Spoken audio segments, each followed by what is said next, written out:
Welcome to Stories Podcast. I'm your host, Amanda Weldin.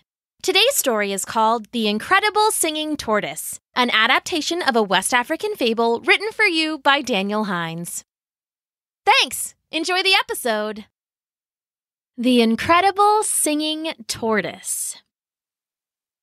Once upon a time, on a stormy afternoon, Zane was hurrying home from school. He had just found out it was his turn for show and tell on Friday, and his brain whirled with ideas of what to bring. He was so busy thinking that he forgot his coat in his cubby. The cold rain slipped over his hair and down the back of his neck, making him shiver. "Can't wait to get home and dry off," he muttered. "Maybe I'll even have a mug of cocoa." He turned to take a shortcut through the woods. Under the trees, the rain fell in a slower pit-pat, but when the wind blew, the branches shook and soaked him. Underfoot, the mud sucked at his shoes with wet slurping sounds. "Maybe 2 cocos," he grumbled, then cocked his head. Had he heard something? He froze, listening to the gentle sounds of rain filtering through the forest. Finally, from off in the wet woods, he heard a soft voice.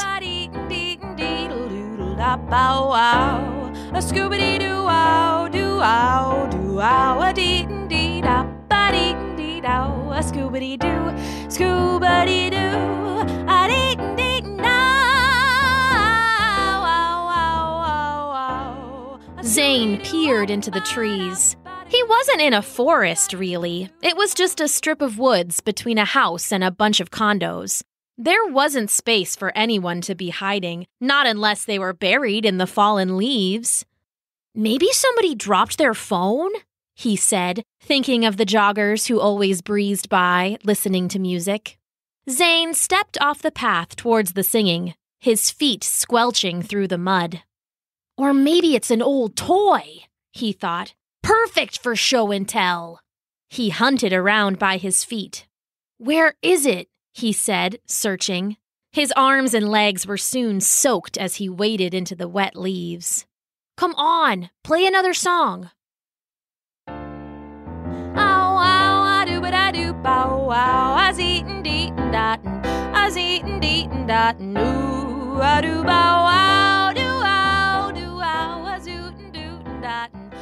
Aha!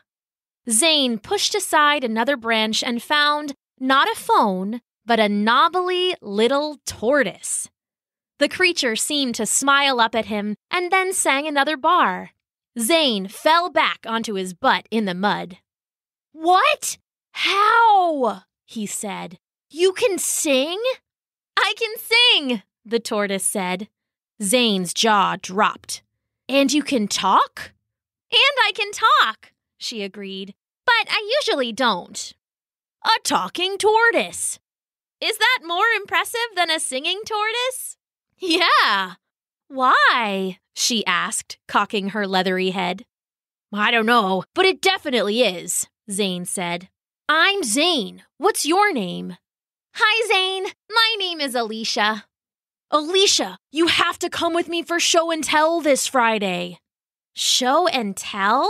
No, thank you. I don't like crowds. I'm really pretty shy," she said, pulling her head back into her shell a little. "You don't seem shy," Zane said. He stood up and dusted himself off, still staring at her, amazed. "Well," said the tortoise, "I see you walking home alone here every day, so I figured I don't mind if you here. Did you like it?" "It was great. I had no idea," Zane said. "Seriously, I thought that it was someone's phone playing like Spotify or something in the mud." Alicia the tortoise smiled. "Well, thank you," she said. "Have a good day." She turned and started to walk back into the leaves. "Wait, no," Zane said, chasing after her. "You're a singing turtle. You have to come with me. I need to show everyone for show and tell." "Well, I'm a tortoise, not a turtle," Alicia said, "and I'd really rather not show anyone else. It's kind of my private thing." "Come on," he said. "You showed me. I need to show my sister at least. She's gonna lose her mind. No thanks, she said. I'll see you another time. No, Zane said, holding up his hands. Wait here. He turned and ran the rest of the way home. He burst into his front door and skidded into the kitchen where his older sister was putting peanut butter on some crackers. Taylor, he said, scaring her so badly the crackers went flying. You need to come see this. He clutched her by the wrist and started dragging her to the front door. Come on. Zane, what? She sputtered, following him out the door. What are you doing? Where are we going? Zane, my crackers. Just come on, it's worth it, I promise. They got to the little strip of woods and stood in the middle of the path. The rain pattered down and the mud stained their sneakers. And why did you drag me out here? Taylor asked. Wait, just listen. They stood together in silence for a moment, then a minute, then two. Okay, I'm going back inside. You're a weirdo. No, come on. Taylor turned and hurried away, eager to be out of the rain. Zane watched her leave for a few minutes and then sighed, turning to follow her. Singing alone, alone. I'm singing alone in the forest like a happy tortoise. I'm a happy tortoise tonight, do-ow. A skibbity-dee-beep-bee, da-da-da-da-da-da. Singing alone, ba-doo-ba-dee-doo-ba-dee-doo, boo-ow-ow, a-doo-bow-wow. Oh, come on, Zane said.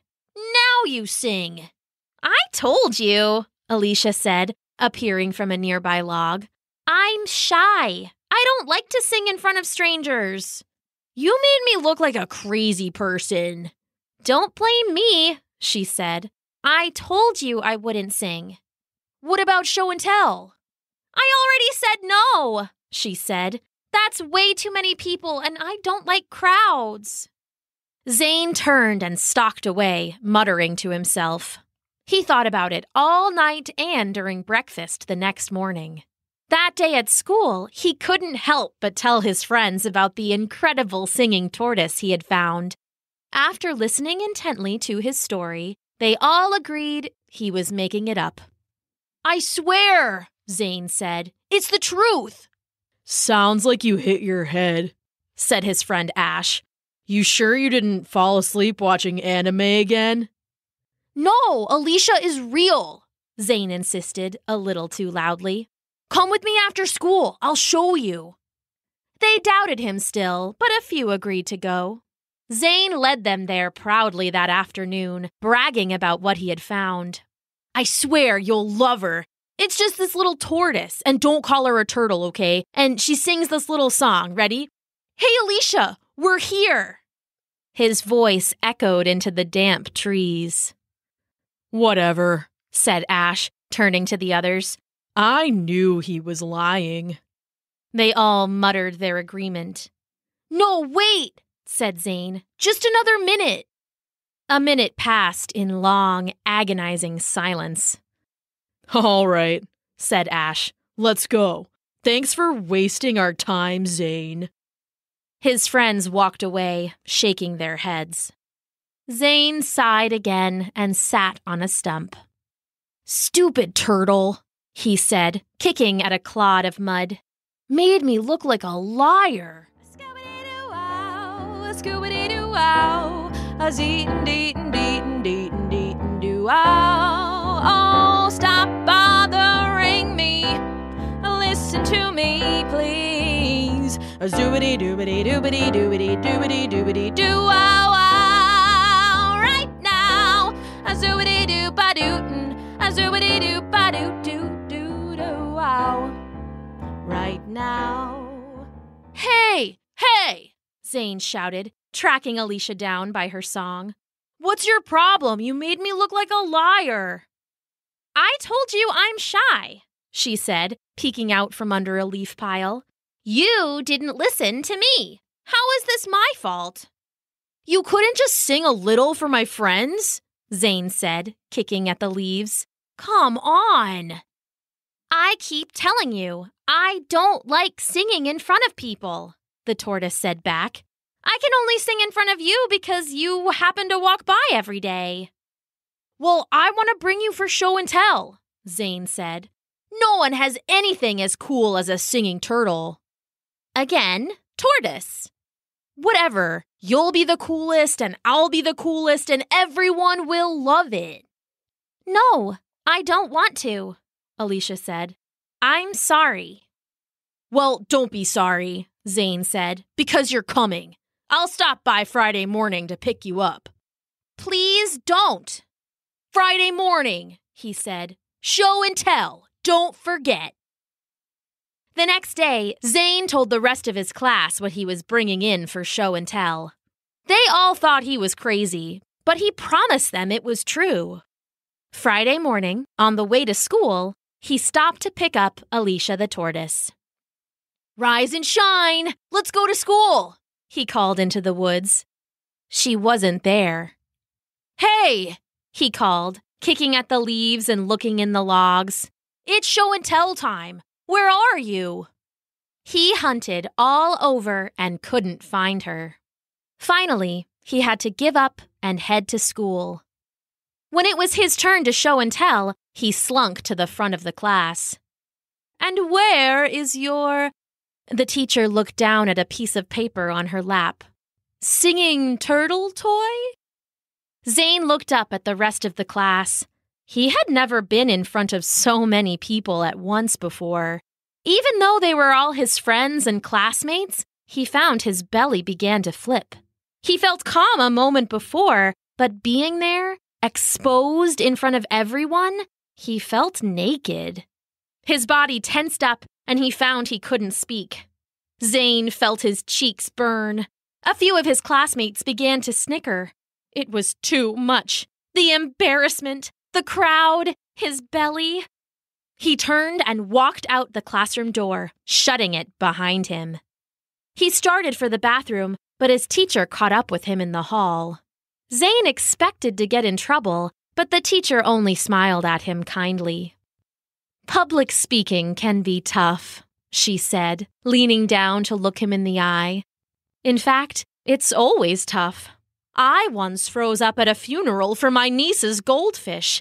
I got so nervous I couldn't even speak. Luckily, the toilet was there to bail me out. Zane laughed a little. Okay, she said. The day's almost over. Why don't you go to the nurse to calm down? Okay, Zane said, relief flooding through him. To go from the sudden terror of being in front of a crowd to this, it was like drinking a big glass of milk after eating warm chocolate chip cookies. He made his way to the nurse's office, where they had him lie down for a few minutes.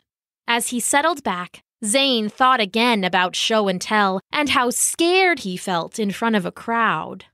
"Ugh, that turtle," he said to himself. "If she had just come and sang, I wouldn't have had to be in front of everyone." He crossed his arms over his face and imitated her voice. "Oh, I can't go. I'm too shy in front of crowds."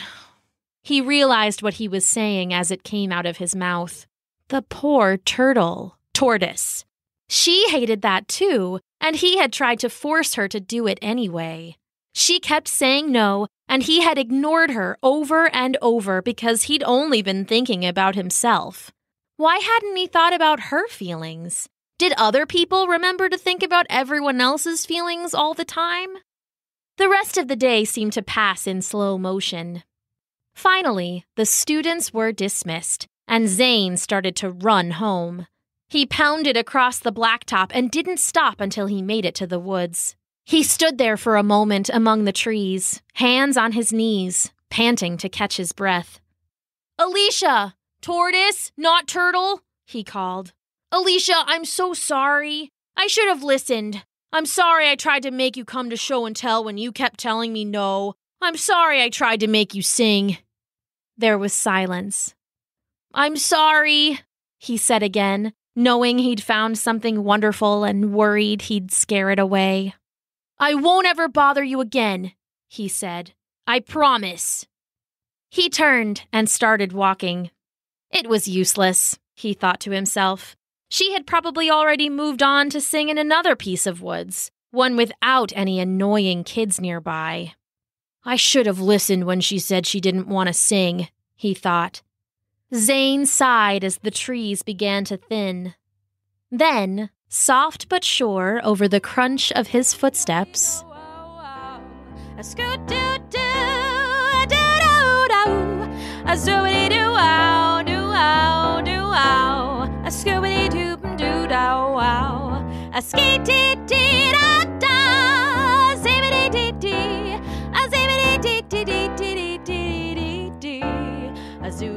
Zane stopped at the edge of the woods, listening to the song. When it was finished, he smiled and kept on heading home. The end.